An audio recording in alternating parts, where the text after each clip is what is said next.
But the biblical account, as much as it borrows from that motif, again takes pains to distinguish and elevate the human.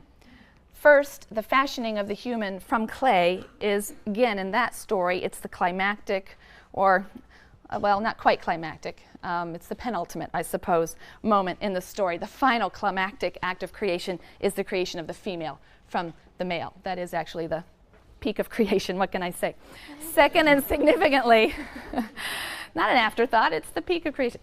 Second and significantly, God himself blows the breath of life into Adam's nostrils. So while he fashions this clay figure, all right, this carcass actually, and then breathes life, his own life into it. So in the second creation story, just as in the first, there's a sacred imprint of some kind that distinguishes the human creation from the other creatures. So this idea that the human being is a mixture of clay, he's molded from clay but enlivened by the breath of God, it captures that paradoxical mix of sort of earthly and divine elements, dependence and freedom, that marks the human as unique. It should further be noted that in the first creation account, there's no implication that man and woman are in any kind of unequal relationship before God. The Hebrew word that designates the creature created by God is the word Adam. It's actually not a proper name. Small a. It is Adam. It's a generic term. It simply means human, or more precisely, earthling, because it comes from the word Adama, which means ground or earth. So this is an Adam, an earthling, a thing that has been taken from the earth. Genesis 1 states that God created the Adam with a definite article. This is not a proper name.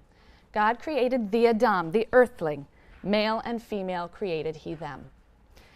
That's a line that's vexed commentators for centuries and has spawned many very fascinating interpretations. And you will be reading some of those in the readings that are assigned for section discussion next week, and I think having a great deal of fun with them.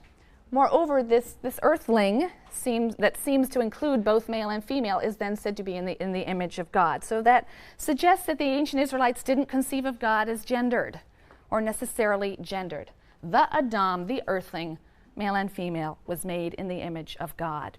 Even in the second creation account, it's not clear that the woman is subordinate to the man. Many medieval Jewish commentators enjoy pointing out that she was not made from his head so that she not rule over him, but she wasn't made from his foot so that she would be subservient to him. She was made from his side so that she would be a companion to him. And the creation of woman, as I said, is in fact the climactic creative act in the second Genesis account. With her formation, creation is now complete. So the biblical creation stories individually and jointly present a portrait of the human as the pinnacle and purpose of creation. Godlike in some way, in possession of distinctive faculties and characteristics that equip them for stewardship over the world that God has created. Finally, let's talk about the image of the world that emerges from the creation story in Genesis 1. In these stories, there is a very strong emphasis on the essential goodness of the world. Recall some of Kaufman's ideas or categories again. One of the things he claims is that in a polytheistic system, which is morally neutral, where you have some primordial realm that spawns demons, monsters, gods, evil is a permanent necessity. It's just built into the structure of the cosmos. Because of the fact that all kinds of divine beings, good and bad, are generated and locked in conflict. So the world isn't essentially good in its nature or essentially bad. Note the difference in Genesis. After each act of creation, what does God say? It is good, right? Genesis 1, verse 4, verse 10, verse 12, verse 18, verse 21, verse 25. And after the creation of living things, the text states that God found all that he made to be very good. So there are 7 occurrences of the word good in Genesis. That's something you want to watch for. If you're reading a passage of the Bible and you're noticing a word coming up a lot, count them. There's probably going to be 7 or 10. They love doing that. The 7-fold or the 10-fold repetition of a word, such a word is called a Leitwort. A recurring word that is, becomes thematic. That's a favorite literary technique of the biblical author. So we read Genesis 1 and we hear this recurring, and it was good, and he looked and it was good, and he looked and it was good. And we have this tremendous rush of optimism. The world is good. Humans are important. They have purpose and dignity. The biblical writer is rejecting the concept of a primordial evil, a concept found in the literature of the ancient Near East. So for the biblical writer of this story, it would seem that evil is not a metaphysical reality built into the structure of the universe. So all signs of a cosmic battle or some primordial act of violence between the forces of chaos and evil and the forces of cosmos and good are eliminated. In Éinnoma Éilís, cosmic order is achieved only after a violent struggle with very hostile forces. But in Genesis, creation is not the result of a struggle between divine antagonists. God imposes order on the demythologized elements that he finds. Water, but it's just water. Right? Let's look a little bit more closely at Genesis 1 to make this case.